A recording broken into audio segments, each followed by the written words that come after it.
आदाब नाजरीन, मुनसिफ टीवी के प्रोग्राम खुशहाल ज़िंदगी में मैं आपका फिर एक मरतबा इस्तकबाल करता हूँ। मेरा नाम डॉक्टर सैयद अब्दुल रहमान है। मैंने BUMS MD किया है। मेरा एक्सपीरियंस मेंस हेल्थ पर है, यानी मर्दाना अमराज पर। पिछले 24 साल से मैं इस पर प्रैक्टिस कर रहा हूँ। मेरा मतब का नाम बिस्मिल्लाह यूनानी क्लिनिक है, नामपल्ली हैदराबाद में है। मैं आप लोगों से पिछले 3-4 हफ्तों से कनेक्टेड हूँ। आप लोगों ने मुख्तलिफ़ सवालात किए। उम्मीद करता हूँ कई सवालों का मैं जवाब दे चुका हूँ। आज हम फिर एक नए टॉपिक के साथ हम स्टार्ट करते हैं अपना प्रोग्राम। तो उम्मीद करता हूँ ये भी बहुत इम्पोर्टेंट टॉपिक है। आज हम डिस्कस करेंगे हार्मोन्स के बारे में। हार्मोन्स, ये हार्मोन्स क्या होते हैं? हार्मोन्स ईंधन होता है। हार्मोन्स ये एक किस्म का ऑयल होता है जो कि ब्रेन से आपके नसों तक, आपके जो उज़्व तनासुल है वहाँ तक जो है सो ये हार्मोन्स एक मैसेज लाते हैं। तो ये हार्मोन्स बहुत इम्पोर्टेंट, बहुत ज़रूरी एक किस्म का अपने बॉडी में एक इम्पॉर्टेंट रोल प्ले करते हैं हार्मोन्स। गौर से आप इस पर ध्यान दीजिए और समझने की कोशिश करिए, क्योंकि जब तक आप ये नहीं समझेंगे कि ये हार्मोन्स हैं क्या, हम ये नहीं समझ सकते कि उनको हम कैसे बढ़ाएं या इम्बैलेंस जो होता है हार्मोन्स का उसे हम कैसे ठीक करें। तो मैं मुख्तसर सा ये कहना चाहूँगा कि इन हार्मोन्स के बारे में मेल्स में यानी आदमियों में हार्मोन्स मुख्तलिफ़ किस्म के होते हैं। हार्मोन्स जो मेल्स में होते हैं वो सेक्सुअल सिस्टम को और आपके फर्टिलिटी सिस्टम को मैनेज करते हैं। अलग अलग हार्मोन्स होते हैं इसके। सेक्सुअल सिस्टम यानी आप जो मुबाशरत करते हैं, आप जो पार्टिसिपेट करते हैं सेक्स में, उसको सेक्सुअल सिस्टम कहते हैं। एरेक्शन आना, इजैकुलेशन होना, ऑर्गेज़म आना, ये सारी चीज़ें सेक्सुअल सिस्टम में आते हैं। और एक होता है फर्टिलिटी सिस्टम। फर्टिलिटी सिस्टम यानी कि कंसीव करना, यानी अब जो जिसको प्राइमरी इनफर्टिलिटी वगैरह होती है, जिसको बच्चे नहीं होते बहुत सालों से, इन लोगों में भी थोड़े हार्मोन्स होते हैं जो ये फर्टिलिटी सिस्टम को मुतासिर करते हैं। लिहाजा आज हम देखेंगे कि सेक्सुअल सिस्टम में और फर्टिलिटी सिस्टम में कौन से हार्मोन्स हैं। नंबर 1 हार्मोन जो आता है उसमें ये होता है कि FSH, फॉलिकल स्टिमुलेटिंग हार्मोन कहते हैं इसको। ये ब्रेन में प्रोड्यूस होता है। दूसरा होता है LH यानी ल्यूटिनाइजिंग हार्मोन, ये भी ब्रेन में प्रोड्यूस होता है। तीसरा होता है प्रोलैक्टिन, ये प्रोलैक्टिन हार्मोन भी आपको प्रोड्यूस होता है अपने बॉडी में। और एक होता है टेस्टोस्टेरोन हार्मोन, जो कि टेस्टोस्टेरोन हार्मोन आपके टेस्टिस में प्रोड्यूस होता है। और एक हार्मोन होता है ईस्ट्रोजन, जो कि फैट में प्रोड्यूस होता है। फैट यानी चिकनाई में प्रोड्यूस होता है। और एक हार्मोन होता है थायराइड हार्मोन, जो कि थायराइड ग्लैंड में प्रोड्यूस होता है। तो नाज़रीन, गौर से इन हार्मोन्स को आप याद रखने की कोशिश करिए, क्योंकि जब तक आप इन चीज़ों को समझने की कोशिश नहीं करेंगे, आपका सेक्सुअल सिस्टम, फर्टाइल सिस्टम सही नहीं होता। कोई भी डॉक्टर के पास आप जाएंगे, कोई भी हकीम के पास आप जाएंगे, आप दवाएं लेते रहेंगे, आपको समझ में नहीं आएगा कि किसके दवाएं ले रहे हैं, क्या ले रहे हैं। यूजुअली जब भी ये केसेस आते हैं, इनफर्टिलिटी के केसेस हो या फिर सेक्सुअल रिलेटेड एरेक्टाइल डिसफंक्शन वगैरह के केसेस जब भी आते हैं, तो ये हार्मोनल इम्बैलेंस बराबर होता है उन लोगों में। ये हार्मोनल इम्बैलेंस कैसा पता चलता है? एक हकीम, एक डॉक्टर को कैसा पता चलता है कि ये हार्मोनल इम्बैलेंस हुआ है? तो मरीज़ जब अपने कंप्लेंट्स देता है तो जो ज़रूरी इन्वेस्टिगेशंस है, टेस्ट्स हैं, वो करवाते हैं, या उनके कंप्लेंट्स के हिसाब से, हमारे तजुर्बे के हिसाब से हम ये अंदाज़ा लगाते हैं कि हार्मोनल इम्बैलेंस हुआ है। लिहाजा हार्मोनल इम्बैलेंस को हम ठीक करने के दवाएं देते हैं।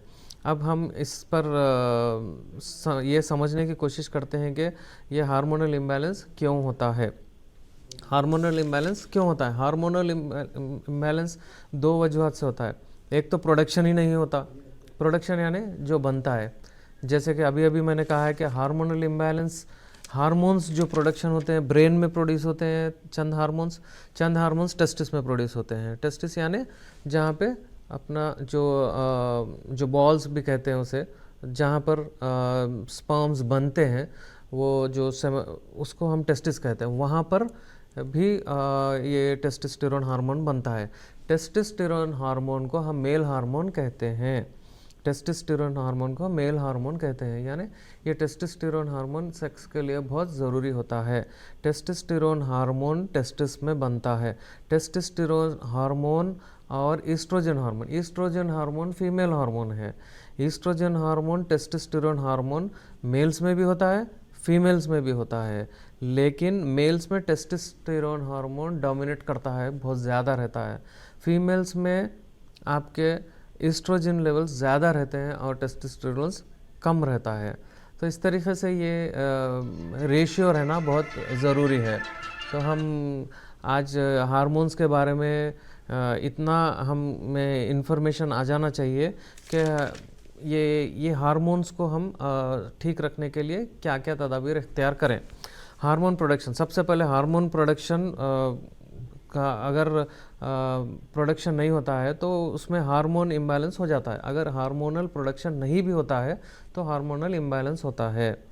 दूसरा, अपने डाइट की वजह से, सबसे पहले इम्पॉर्टेंट चीज़ ये है कि अपने डाइट की वजह से हार्मोनल इम्बैलेंस होता है। डाइट, आप जो है सो फास्ट फूड्स खाना, आप जो है सो प्रोसेस्ड फूड्स खाना, यानी कि बाहर से कुछ भी तलन के चीज़ें वगैरह लेते हैं, आप अच्छी ग़िज़ा नहीं लेते हैं, तो उसके नतीजे में भी ये हार्मोनल इम्बैलेंस पैदा होता है। आपके जो लाइफस्टाइल हैबिट्स हैं रेगुलर, जैसे कि एक जगह बैठे रहना, एक वर्कआउट या फिर काम या अपना एक्सरसाइज या फिर मोटिलिटी, एक जगह से दूसरी जगह नहीं जाना, ये सारी चीज़ों के वजह से भी, एक्सरसाइज का न करना, इसके वजह से भी आपके हार्मोनल इम्बैलेंस आने के चांसेस बहुत ज़्यादा होते हैं। अगर हार्मोन प्रोडक्शन सही होना है तो आपको क्या करना चाहिए?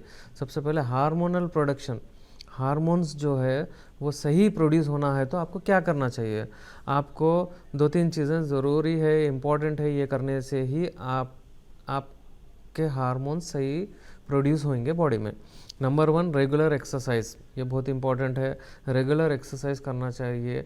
एक्सरसाइज का मतलब ये नहीं है कि आप जिम जाएं, एक्सरसाइज करें, वज़न उठाएं वगैरह नहीं। आप ब्रिस्क वॉक, एक 30 मिनट्स 20 मिनट्स तक आप ब्रिस्क वॉक करें और अपने छोटे मोटे स्ट्रेचिंग एक्सरसाइजेस करें, जिसके वजह से आपका ब्लड सर्कुलेशन सही रहेगा और आपका हार्मोन्स का प्रोडक्शन भी सही रहेगा।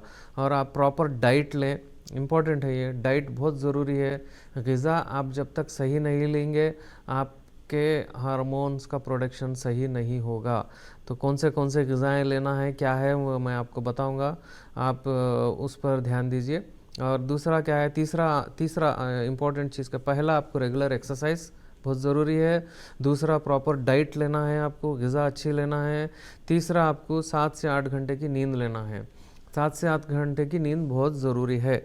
7 to 8 आवर्स स्लीप, वो भी रात में 10 बजे या 11 बजे से लेके सुबह 5 बजे तक बहुत इम्पॉर्टेंट टाइम है। इसी में ही हार्मोन्स का प्रोडक्शन होता है।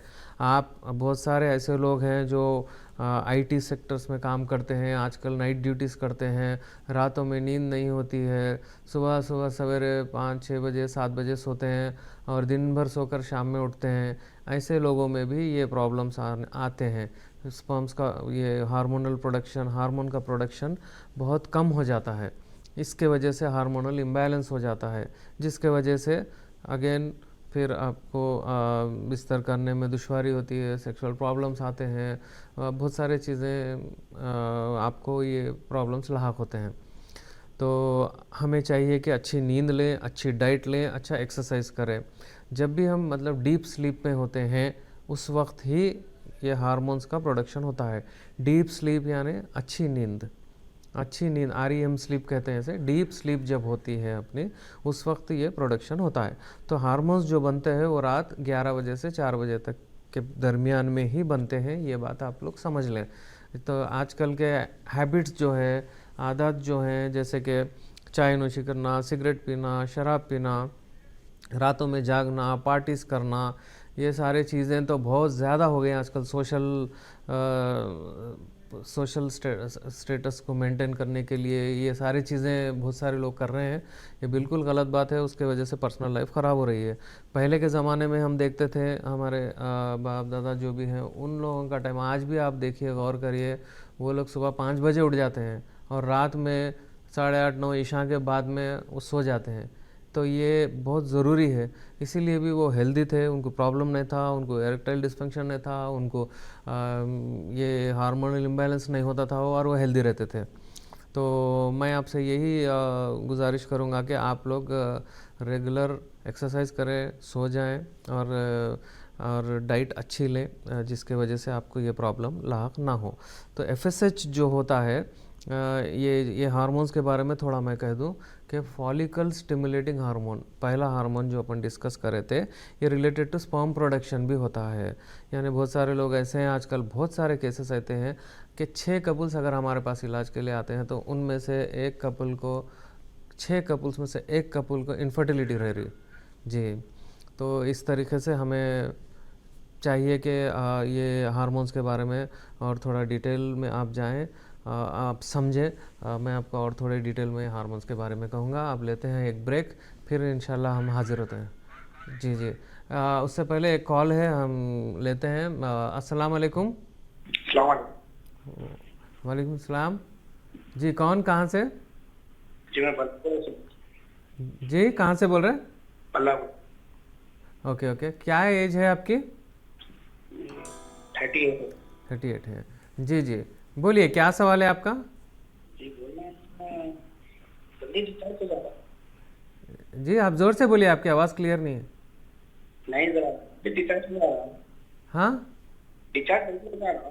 अच्छा अच्छा, डिस्चार्ज जल्दी हो जा रहा। जी 38 ईयर्स है आपको। जी। क्या काम करते हैं आप? सिक्योरिटी। जी, सिक्योरिटी। सिक्योरिटी। अच्छा अच्छा अच्छा। तो ठीक है, मैं आपको अभी जवाब देता हूँ इसका। अभी आप साहब थे, 38 ईयर्स के हैं आप। आपको मतलब डिस्चार्ज जल्दी हो जा रहा है, यानी प्री मैच्योर इजैकुलेशन कहते हैं इसको, सूरत इंजाल कहते हैं इसको। यूजुअली ये भी अगेन उससे अपने जो लाइफस्टाइल है उससे भी रिलेटेड होता है। वैसे तो प्रीमैच्योर इजैकुलेशन के बहुत सारे कॉजेज़ होते हैं, कॉज मालूम होना बहुत ज़रूरी है।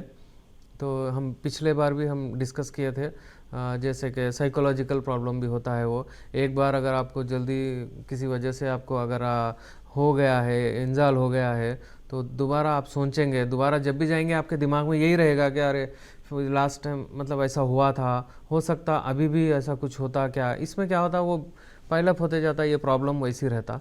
दूसरी बात क्या है बोले तो डाइट सही नहीं, नींद सही नहीं, अगेन फिर इसके बारे में हम बोल रहे थे, उसके वजह से भी आता। तो अभी आप साहब जो है सो एक सिक्योरिटी में है, यानी वही रात भर जागते हैं, दिन भर मतलब सोते हैं। पूरा इनका लाइफस्टाइल एक्टिविटी बहुत बदल चुकी है, जिसके वजह से ये पर्सनल सेक्सुअल मर्दाना अमराज सेक्सुअल प्रॉब्लम्स आना लाजमी है। तो अपने आप को एक अच्छी डाइट लें, थोड़ा बहुत सोने की कोशिश करें। अब सिक्योरिटी है तो हम कुछ बोल नहीं सकते, अल्टरनेट डे हम तजवीज़ करते हैं, अगर ऐसा रहा तो एक दिन आप लें, बाकी अब डाइट वगैरह से कंट्रोल कर लें। तो ये सूरत इंजाल का है आपका मामला। अगर बहुत ज़्यादा है तो आपको मेरा नंबर है स्क्रीन पे 9885473068, आप उस पर कॉल कर सकते हैं। मैं आपके और थोड़े डिटेल्स लेकर आपके प्रॉब्लम को सॉल्व करने की कोशिश करूँगा। अगर इनकेस आपको दवाओं की ज़रूरत है तो इंशाल्लाह दवाएं भी देंगे। हम जब से डिस्कस कर रहे थे हार्मोन्स के बारे में, कैसे हम एक खुशहाल ज़िंदगी गुजारें, ये एक उसके ही तहत ये एक प्रोग्राम है, और उसी में बहुत सारे टॉपिक्स आ रहे हैं जो हम डिस्कस कर रहे हैं। आज हम देख रहे थे हार्मोन्स के बारे में डिस्कस कर रहे थे। हार्मोन्स यानी एक ईंधन होता है, वो बॉडी में एक जगह से दूसरे जगह ये मैसेजेस ले जाते हैं। देखिए, आप लोग ये ज़हननशीन कर लीजिए कि ब्रेन, हर चीज़ ब्रेन से ताल्लुक़ है। कुछ भी एक फंक्शन करना है तो ब्रेन ही अपने को एक इजाज़त देता है, या फिर ब्रेन वहाँ पर एक किस्म का परमिशन देता है, तभी वहाँ पे करते हैं, तभी वहाँ पर वो हरकत होती है। तो इस तरीके से ब्रेन से रिलेटेड ही होता है। ब्रेन जो मैसेज पहुंचाता है ऑर्गन तक ये सेक्सुअल एक्ट में, तो वो होता है अपने हार्मोन्स के ज़रिए। तो हम जब से हार्मोन्स के बारे में देखे थे, ये हार्मोन होता है FSH, LH, और हम देखे थे टेस्टोस्टेरोन हार्मोन, और हम देखे थे थायराइड हार्मोन वगैरह। थायराइड हार्मोन के इम्बैलेंस, इन सारे हार्मोन्स के इम्बैलेंस के वजह से भी ये प्रॉब्लम्स पैदा होते हैं। तो लिहाजा हमें चाहिए कि उसको सही रखें। उसको सही रखने के लिए हम जब से वो डिस्कस किए थे। और एक्सरसाइज, सब बाज़ लोग पूछते हैं कि क्या हम सिर्फ ग़िज़ा से हम सही नहीं कर ले सकते, क्या एक्सरसाइज क्या ज़रूरी है? तो मैं बताते चलूँ आपको, एक्सरसाइज से 90% आपको टेस्टोस्टेरोन लेवल्स बढ़ते हैं, और एक्सरसाइज से आपको हार्मोनल इम्बैलेंस 90% करेक्ट होता है। 10% आपके ग़िज़ाएँ होते हैं, जैसे कि हम आपको टेस्टोस्टेरोन बढ़ाने के, टेस्टोस्टेरोन जो मेल हार्मोन है बढ़ाने के लिए आप जो फ्रूट्स खाना है वो मैं आपको बताऊंगा। आप अनार लें, आप जाम लें, आप माउस लें, बनाना और वाटरमेलन। ये 4 ऐसे फ्रूट्स हैं जिसमें टेस्टोस्टेरोन लेवल्स बहुत ज़्यादा होता है और आपको अच्छा खासा इम्प्रूवमेंट आएगा। टेस्टोस्टेरोन लेवल्स बढ़ने से आपकी मर्दानगी में इजाफा होएगा, क्योंकि टेस्टोस्टेरोन लेवल्स अगर कम होते हैं तो फिर आपके मर्दानगी में कमी आती है। और एक बात, एक्सरसाइज का मतलब मैं अभी भी बताया आपको कि जाकर एक्सरसाइज करना, वज़न उठाना, जिम जाना वगैरह नहीं, brisk walk 20 to 30 minutes walk करे तो भी काफ़ी है। और एक इम्पॉर्टेंट बात यह है कि आजकल हम जो मिस कर रहे हैं वो है सनलाइट। चूँकि देर तक सोना, सुबह ना उठना, सनलाइट, सूरज से दूर, जिसके वजह से विटामिन डी एक ऐसी चीज़ है जो सूरज के शुआओं से अपने बॉडी में बनती है, और विटामिन डी की कमी के वजह से भी आपको हार्मोनल इम्बैलेंस होता। आपको विटामिन डी की कमी के वजह से आपका स्पर्म प्रोडक्शन भी कम हो जाता है। तो विटामिन डी जो होता है आपके इरेक्शन का जो प्रोसेस होता है उसमें मदद करता है। तो इरेक्टाइल डिसफंक्शन आने के चांसेस भी बहुत बढ़ जाते हैं अगर आपको विटामिन डी ना मिले। विटामिन डी अगेन आपको सूरज के शुआओं से मिलते हैं। आजकल बहुत सारे लोगों को वो कम रह रहा, क्योंकि सुबह उठ रहे हैं और धूप में नहीं रह रहे। अगर आपको विटामिन डी को बढ़ाना है तो आप क्या करिए, विटामिन रोज़ाना धूप में एक आधा घंटा, एक 10 मिनट, 15 मिनट, 20 मिनट आप एक्सपोज होइए। आप जाइए, बैठिए, एटलीस्ट 2 दिन में एक बार तो भी आप बैठिए। अपने आप जो है सो 1 महीने 2 महीने में आपका इम्प्रूवमेंट हो जाएगा। तो नाज़रीन, ये विटामिन डी के बारे में है। और ग़िज़ाएँ जिसमें विटामिन डी ज़्यादा होता है, जैसा कि माल्टा होता है या संतरा होता है, या तो ये ऐसे ग़िज़ाएँ आप लीजिए। और जैसे ड्रैगन फ्रूट होता है आजकल जो मार्केट में आ रहा है, ऐसी चीज़ें, ऐसे ग़िज़ाएँ आप लेने से आपको विटामिन डी भी बढ़ेगा और टेस्टोस्टेरोन लेवल्स भी बढ़ेंगे। तो ये मुख्तसर हार्मोन्स के बारे में आज हम डिस्कस किए थे। जनरली जो केसेस होते हैं जो हमारे क्लिनिक पे आते हैं, आज हम वो डिस्कस करेंगे। देखिए, आजकल का जो लाइफस्टाइल हो गया है वो ये है कि मैं एक छोटी सी मिसाल देता हूँ कि लैपटॉप जो होता है वो कैसे इस्तेमाल करें। लैपटॉप लेकर हम लैब पे रखते हैं यहाँ पे, ये बहुत गलत बात है। इसको ऐसा नहीं इस्तेमाल करना चाहिए। उसके वजह से क्या क्या प्रॉब्लम्स आते हैं वो मैं आपको अब बताऊँगा। लैपटॉप जो होता है अगर आप अपने लैब पे रखते हैं, अपने गोद में रखते हैं, तो वो उसकी जो गर्मी होती है उसके वजह से जो टेस्टिस होते हैं, जहाँ पे स्पर्म का प्रोडक्शन होता है, वहाँ पे गर्मी बहुत ज़्यादा पैदा होती है।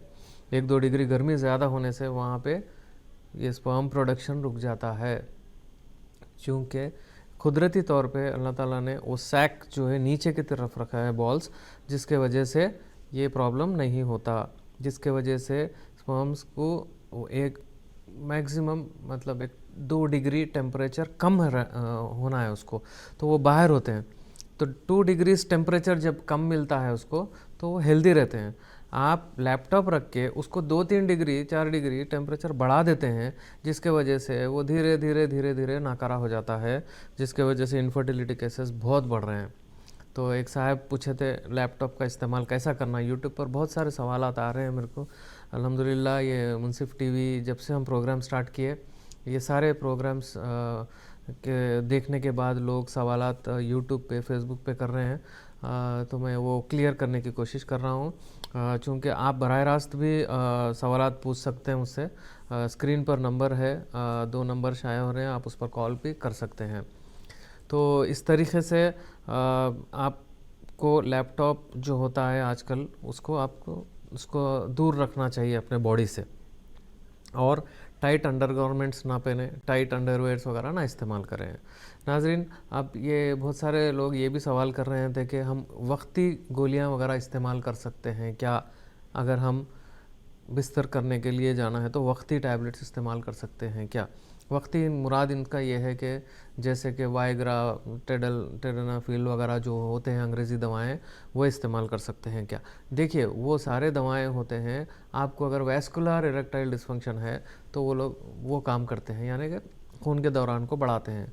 तो खून का दौरान ना सिर्फ यहाँ बल्कि बॉडी में हर जगह बढ़ता है, तो उसमें आपको नुकसानात होने के चांसेस है, तो देख समझ कर इस्तेमाल करना चाहिए। मैं तो आपको एडवाइस ये करूँगा कि हम ख़ास तौर पे मैं पिछले 22-24 साल से यूनानी में जो इरेक्शन लाए दवाएं, ऐसे दवाओं पर मैंने काम किया, तो अल्हम्दुलिल्लाह अच्छा रिस्पांस है। जी जी, एक कॉलर है, हम लेते हैं। अस्सलाम वालेकुम। जी अस्सलाम वालेकुम। जी अस्सलाम वालेकुम। जी वालेकुम सलाम। कौन, कहाँ से? मैं एमपी रतलाम से बात कर रही हूँ सियार। जी जी बोलिए। एक्चुअली मेरी मम्मी हार्ट पेशेंट है, उन्हें रात को नींद नहीं आती है। जी जी, हाँ हाँ हाँ। जी, उनको मतलब 3-4 बजे जाती नींद नहीं आती रात में। जब तक कि वो नींद की गोली नहीं खाएंगे वो सो नहीं सकते। अच्छा अच्छा, ये हार्ट पेशेंट है ना वो? हाँ, उनका बाईपास हो चुका है। बाईपास हो चुका है, हाँ हाँ हाँ। हाँ, हाँ, एज क्या है उनकी? उनकी एज होगी 50 के इधर। हम्म। तो देखिए, ये कार्डियोलॉजिस्ट डील करते हैं एक्चुअली। इसका स्पेशलाइजेशन जो होता है कार्डियोलॉजिस्ट जो सर्जरी वगैरह करे, इसमें नींद ना आना, बहुत सारे और कॉम्प्लिकेशन, बहुत सारे और प्रॉब्लम्स होते हैं। वो लोग देख के आपको मेडिकेशन देंगे। चंद केसेस में जिनका बाईपास वगैरह हुआ है, उनको ज़रूरी है नींद होना, ये लिहाजा वो लोग कुछ सेडेशन के, नींद के लिए भी टैबलेट्स देते हैं। वो इस्तेमाल करिए और उनसे मिलिए फर्दर फॉलोअप के लिए, मैं इतना कह सकता हूँ। तो हम ये कह रहे थे कि अभी जो डिस्कस कर रहे थे, हमारा जो मेन टॉपिक है, ये जो इरेक्शन के प्रॉब्लम जो ज़्यादा हो रहे हैं, वो बहुत सारे लोग डाइट के वजह से, नींद की वजह से वगैरह वगैरह हम डिस्कस कर रहे थे। नाज़रीन, बहुत सारे लोग मुझसे ये भी सवाल कर रहे थे कि मेरी एज नियरली, हालांकि एक साहब का सवाल था कि मेरी एज नियरली 35 ईयर्स हैं, और मैंने मतलब 2-3 बार मिसकैरेजेस हो चुके हैं मेरे मिसेस के, और उनका मतलब मैंने चेकअप पूरा करवाया, वो बिल्कुल हेल्दी हैं। और इसके में क्या प्रॉब्लम हो सकता है? क्या उनका प्रॉब्लम है क्या, या मेरा प्रॉब्लम है? और एक भी था इसमें पार्ट 2 उनका, कि वो अभी सेक्स करने जा रहे हैं तो वो जा नहीं सक रहे हैं, कुछ उनको एक किस्म का दिमाग में ये चल रहा है कि मैं नहीं कर पाऊँगा, या फिर मैं करने से भी ऐसा प्रॉब्लम हो रहा, तो लिहाजा वो सही तरीक़े से बिस्तर भी नहीं कर पा रहे हैं। तो इसका सॉल्यूशन क्या है, वो मुझसे पूछ रहे थे। तो मैं यही कह रहा हूँ कि आपको बहुत सारे सवालात मैंने उनसे किए थे फ़ोन पे ही। तो उनको जो आदत थे कि भाई एक नींद जो है उनको बिल्कुल नहीं है, वो कुछ नाइट ड्यूटी करते हैं, स्ट्रेस बहुत ज़्यादा है, तो और उनको स्ट्रेस के साथ साथ उनको जो है सो स्मोकिंग की हैबिट है, और उनको जो है सो ये एक तरह का परफॉर्मेंस एंग्जाइटी कहते हैं इसे, वो दिमाग में इनके बैठ चुका है कि भाई अभी मैं हो सकता या नहीं, या ये करके भी ऐसा हो रहा। तो अल्हम्दुलिल्लाह हम उनको दवाएं दिए हैं और रिज़ल्ट अवेटिंग है, बहुत जल्द रिज़ल्ट भी आएगा, बहुत अच्छा होगा। जी जी, इसके वजह से प्रॉब्लम ये है कि ये इसका मेन रीज़न ये है कि स्मोकिंग वगैरह की वजह से स्पर्म्स की क्वालिटी ख़राब होने की वजह से भी ऐसे प्रॉब्लम्स होते हैं, तो लिहाजा उन चीज़ों को अवॉइड करें। तो नाजरीन, बहुत सारे सवालात हम आज बहुत सारे प्रॉब्लम्स को डिस्कस किए, एड्रेस किए हैं, आगे भी करते रहेंगे। तो आप लोग अपने सवालात भी करते रहिए। खुशहाल ज़िंदगी हर मंगल रात 11 बजे नश्र किया जाएगा। आप मुझसे बराह रास्त सवालात पूछ सकते हैं। टीवी पर नंबरात हैं, तो हफ्ते के दिन भी ये रिपीट किया जाएगा। यूट्यूब पर, फेसबुक पर भी ये लाइव है। आप लोग बार बार ये प्रोग्राम देखिए और आप लोग अपने प्रॉब्लम्स को दूर करने की कोशिश करिए। खुशहाल रहिए, हेल्दी रहिए। अस्सलाम वालेकुम।